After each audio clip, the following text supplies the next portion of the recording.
ராமாய ராமபத்ராய ராமச்சந்திராய வேதசே ரகுநாதாய நாதாய சீதாய பதையே நமோ நமக. முக்தி தரும் 7 நகரங்களுள் முதன்மையானதாக விளங்குவது அயோத்திமா நகரம். அந்த அயோத்திமா நகரத்திலே பால ராமருக்கு காலே ராமருக்கு பிராண பிரதிஷ்டை செய்து நம்முடைய பாரதத்திற்கு பெரும் பேற்றினை அளித்த பாரத நாட்டின் பிரதமர் அவர்களுக்கு நெஞ்சான்ற நன்றி எறிதலை முதலிலே தெரிவித்துக் கொள்ளுகின்றேன். ஸ்ரீராம் ஜெயராம் ஜெய ஜெயராம். இதிலே ஸ்ரீராம் என்ற அந்த ராமனுடைய 2 எழுத்து மந்திரத்தை சொன்னால் நாம் அறிந்தும் அறியாமலும் தெரிந்தும் தெரியாமலும் செய்த எல்லா பாவகாரியங்களும் நம்மை விட்டு சென்றுவிடும், நாம் புண்ணியம் அடைவோம் என்பது நம்முடைய அசைக்க முடியாத நம்பிக்கை. இவ்வாறு அந்த ராமனுடைய பெருமை, ராமநாமத்தினுடைய பெருமை கூறப்பட்டிருந்தாலும் சில பேர், அதுவும் தமிழ்நாட்டிலே பெரும்பாலானோர் அந்த ராமன் மீது பொறாமை கொண்டு அழுக்காறு கொண்டு அவரை தூற்றித் திரிகிறார்கள். இதற்கு முதன்மையான காரணம் என்னவென்றால், அந்த ஸ்ரீராமன் ஒரு வில் ஒரு இல் ஒரு சொல் என்று வாழ்ந்தவன். ஆனால் நமது தமிழ்நாட்டிலே வாழுகின்றவர்களுக்கு ஒரு இல் என்பது பிடிக்காது, ஒரு மனைவி என்பது பிடிக்காத ஒன்று. அப்படிப்பட்ட அசிங்கமான குணத்தை கொண்டவர்களாக வாழுகின்றவர்களுக்கு ஒரு மனைவியோடு வாழ்ந்த அந்த ராமனை நிச்சயம் பிடிக்காது. அதை நாம் மேலும் ஆராய வேண்டாம். இப்பொழுது ராமனை விரும்பாத அந்த அற்பர்கள் கூறுகின்ற ஒரு காரணம், யாரோ ஒரு மூடன் சொன்னான் என்பதற்காக ராமன் தன்னுடைய மனைவியை பட்டாபிஷேகம் வாழ்ந்து கொண்ட காலத்திற்கு பிறகும் கானகத்திற்கு அனுப்பி வைத்து விட்டானே, அதுவும் கருவுற்றிருந்த சீதாதேவியை அனுப்பிவிட்டானே, இது ஒரு மன்னனுக்கு அழகா என்று அவர்கள் தங்களுக்கு தெரிந்த ஒரு காரணத்தை கூறிக்கொண்டு திரிகிறார்கள். ஆனால் அப்படி பார்த்தாலும் ஒரே ஒரு சாதாரண பிரஜை சொன்ன வாக்காக இருந்தாலும், கூறிய குறையாக இருந்தாலும், அதற்கும் செவிமடுக்கின்றவன் சிறந்த அரசன் என்பதை நிரூபித்து காட்டுவதற்காக தான் ஸ்ரீராமர் அப்படிப்பட்ட செயலை செய்தார் என்று நாம் கூறிக்கொள்ளலாம். ஆனால் அதைவிட முக்கியமான காரணம், இதற்கு அங்கே ஒரு மிருக முனிவர் என்ற முனிவர் மகாவிஷ்ணு பெருமானுக்கு கொடுத்த சாபத்தின் விளைவாகத்தான் இப்படிப்பட்ட நிலைமை. அதாவது ஸ்ரீராமர் தன்னுடைய மனைவியை பிரிந்து வாழுகின்ற அந்த நிலைமை ஏற்பட்டது என்பதுதான் நம்முடைய ராமாயணத்தினுடைய அந்த கடைசி காண்டத்திலே கூறப்படுகின்ற ஒரு செய்தி. இது நம்முடைய கம்பராமாயணத்திலே இல்லை, உத்தரகாண்டத்திலே தான் இருக்கின்றது. ஆக இந்த உத்தரகாண்டத்தில் ராமர் தன்னுடைய மனைவியை பிரிந்து வாழ்ந்ததற்கான காரணம், இந்த தேவர்கள் அசுரர்கள் 2 பேரும் பங்காளிகள், அண்ணன் தம்பியர்கள். தேவலோகத்தை யார் அரசாட்சி செய்வது என்று அடிக்கடி இந்த இருவருக்குள்ளேயும் பெரும் போராட்டம் வெடிக்கும். அவர்கள் சண்டையிடுவார்கள். சில நேரத்திலே தேவர்கள் வெற்றி பெறுவார்கள், சில நேரங்களிலே அசுரர்கள் வெற்றி பெறுவார்கள். அசுரர்கள் வெற்றி பெற்றால் தேவர்கள் விரட்டி அடிக்கப்படுவார்கள், தேவர்கள் வெற்றி பெற்றால் அசுரர்கள் விரட்டி அடிக்கப்படுவார்கள். இது தொடர்ந்து நடந்து கொண்டே வந்த ஒரு பங்காளி சண்டை. இருந்தாலும் இதிலேயும் கூட இந்த அசுரர்கள் கீழ்மைத்தரமான குணங்களை உடையவர்கள், மற்றவருடைய சுகதுக்கங்களிலே பங்கேற்காதவர்கள், தாங்கள் நினைத்த இதையே செய்ய வேண்டும் என்று நினைக்கின்றவர்களாகினாலே பெரும்பாலான கடவுளர்கள் எல்லோருமே தேவர்களுக்கே அனுகூலம் செய்து கொண்டு இருந்தார்கள். அப்படி ஒரு முறை தேவர்களுக்கும் அசுரர்களுக்கும் நடந்த போரில் இந்த தேவர்கள் வெற்றி பெற அசுரர்கள் தேவலோகத்தை விட்டு விரட்டி அடிக்கப்பட்டார்கள். அப்படி விரட்டி அடிக்கப்பட்டதனாலே அவர்கள் எல்லாம் என்ன செய்தார்கள்? தாங்கள் பிருகு என்ற அந்த முனிவரிடம் சென்று அபயம் கேட்டால் அவர் மிகச்சிறந்த தவ வலிமை உடையவர், ஆகையினாலே அவர் மூலமாக நமக்கு ஏதேனும் உதவி கிடைக்கும் என்று நினைத்து தோற்றுப்போன அந்த அசுரர்கள் அரக்கர்கள் எல்லோருமாக அந்த பிருகு முனிவருடைய பர்ணசாலையை நோக்கி ஓடினார்கள். அப்படி சென்ற பொழுது அங்கே பிருகு முனிவர் இல்லை. ஆனால் அந்த பிருகு முனிவருடைய மனைவி கியாதி என்பவள், அவள் மட்டும் இருந்தாள்.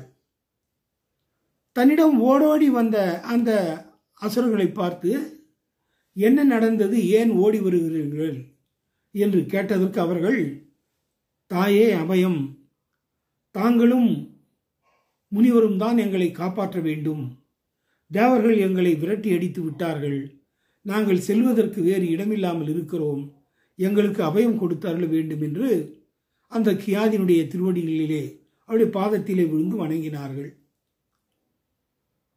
ஆகையினாலே தன்னிடம் வந்து அடைக்கலம் அடைந்து சரணாகதி அடைந்தவர்களுக்கு உதவி செய்ய வேண்டும் என்று நினைத்து தன்னுடைய கணவருடைய அந்த ஆற்றல் மூலமாக இந்த கியாதி என்ன செய்தாள்? அவர்களுக்கு அபயம் கொடுத்தாள்.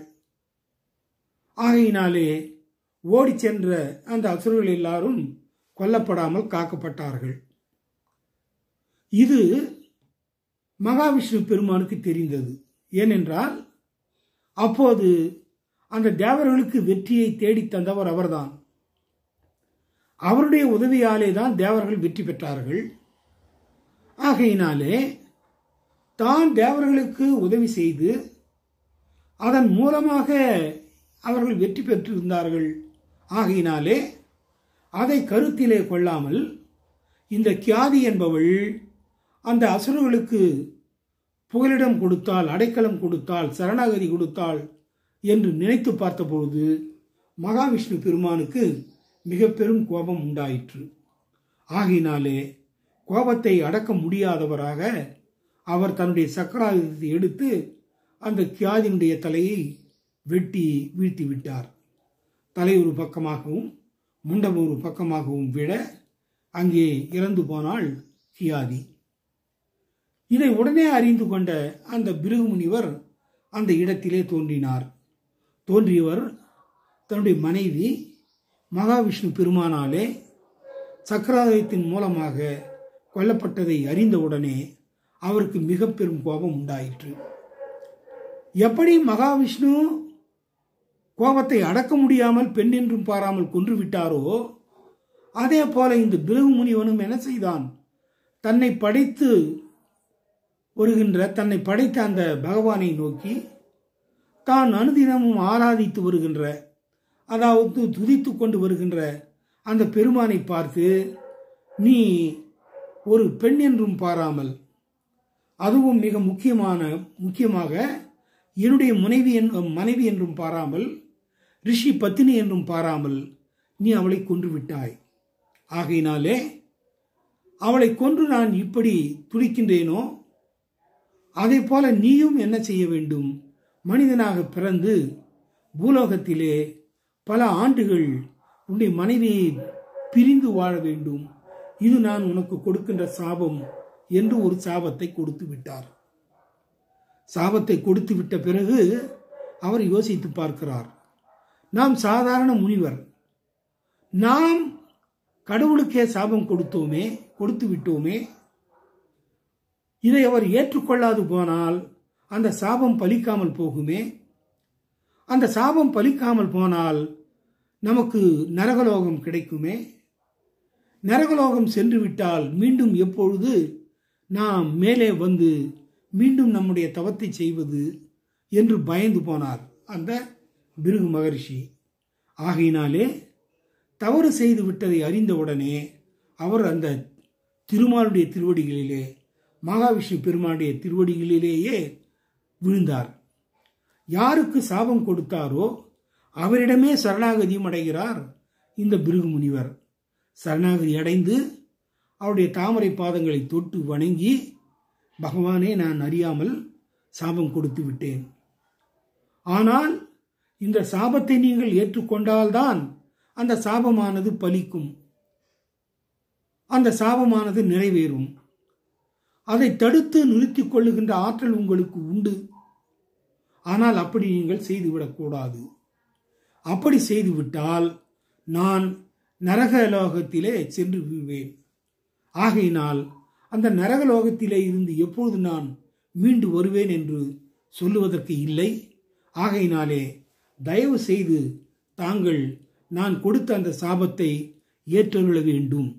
அப்படி ஏற்றுக்கொண்டால்தான் நான் கொடுத்த சாபமானது பலிக்கும், நானும் அந்த நரகலோக வாழ்க்கையிலே இருந்து தப்பித்துக் கொள்ளுவேன் என்று அந்த சாபம் கொடுத்த மகாவிஷ்ணுடைய திருவடிகளிலே விழுந்து வணங்கி வேண்டி கேட்டுக்கொண்டார் அந்த பிருகு முனிவர். ஆக யாராக இருந்தாலும் பகவான் சரணாகத வத்சலன் ஆகையினாலே தன்னை சரணாகதி அடைந்து அந்த முனிவர் கேட்டதனாலேயும், தானும் ஒரு பெண் என்று பாராமல் அந்த கியாதியை கொன்று விட்டதாலேயும் அந்த சாபத்தினை ஏற்றுக்கொள்ளுகிறார் பெருமான். ஆகையினாலேதான் அந்த மகாவிஷ்ணு ராமாவதாரமாக இருந்தாலும், கிருஷ்ணாவதாரமாக இருந்தாலும், வேறு எந்த அவதாரமாக இருந்தாலும் மூல அவதாரம் என்பது விஷ்ணுதான். அந்த விஷ்ணுவை வழிபடுகின்றவர்கள் ஆகையினாலேதான் வைணவர்கள் என்று அழைக்கப்படுகிறார்கள். ஆகையினால் அந்த மகாவிஷ்ணு பெருமான் திரேதா யுகத்திலே ஸ்ரீராமனாக அவதாரம் எடுத்தார். அவதாரம் எடுத்து அங்கே 14 ஆண்டுகள் வனவாசத்திற்கு பிறகு வந்து மகுடாபிஷேகம் செய்து கொண்ட பிறகும் அந்த மூடன் ஒருவன் சலவை தொழிலாளருடைய அந்த சொல்லை பார்த்து, இப்படிப்பட்டு எவனும் ஒரு சொல்லும் சொல்லிவிடக்கூடாது என்பதற்காக சீதாதேவியை கானகத்திற்கு அனுப்பி அங்கே தனித்து வாழ்ந்து கொண்டிருந்தார். அப்படி கானகத்திற்கு அனுப்பி வைத்து விட்டாலும் கூட அங்கே அந்த விஸ்வாமித்திர முனிவருடைய ஆசிரமத்திலே சீதாதேவியானவள் லவன் குசன் என்ற இருவரையும் பெற்றெடுத்து அதன் பிறகு அந்த இருவரும் பல்லாண்டுகள் அரசாட்சி செய்கிறார்கள். ஸ்ரீராமனுடைய ராமராஜ்யமானது 11,000 ஆண்டுகள் நில உலகத்திலே நல்ல முறையிலே செலுத்தப்பட்டது. ராமராஜ்யத்திலே எல்லா மக்களும் நிம்மதியோடும் பெரும் வளமும் பெற்று வாழ்ந்தார்கள். ஆகையினாலே நம்முடைய புராணங்களிலே கூறப்படுகின்ற எல்லா நிகழ்வுகளுக்கும் நிச்சயமாக ஒரு மூல காரணம் இருக்கும். காரண காரியத்தை முன்னிட்டுத்தான் நம்முடைய புராணங்களும் இதிகாசங்களும் எல்லாம் கூட அமைந்திருக்கின்றன என்பதை நாம் கருத்திலே கொள்ள வேண்டும். ஆகையினாலே ஸ்ரீராமர் உண்மையிலேயே தன்னுடைய மனைவியான சீதாவை பிரிந்து வாழ்ந்ததற்கு இதுதான் உண்மையான காரணம் என்பதை பல பேர் அறியாமல் இருப்பீர்கள். ஆகையினாலே இதை அறிந்து கொண்டு நம்முடைய பெருமான்களுடைய கடவுளருடைய அருமை பெருமையை அறிந்து அவர்களை வழிபட்டு வாழ்ந்து நல்ல முறையிலே நம்முடைய வாழ்க்கையை அமைத்துக் கொள்ள வேண்டியது இந்த பாரத திருநாட்டினுடைய மக்களாகிய நம்முடைய கடமை என்று சொல்லி இந்த வீடியோவினை நிறைவு செய்கின்றேன். ஜெய் ஸ்ரீராம், ஜெய் ஸ்ரீராம், ஜெய் ஸ்ரீராம்.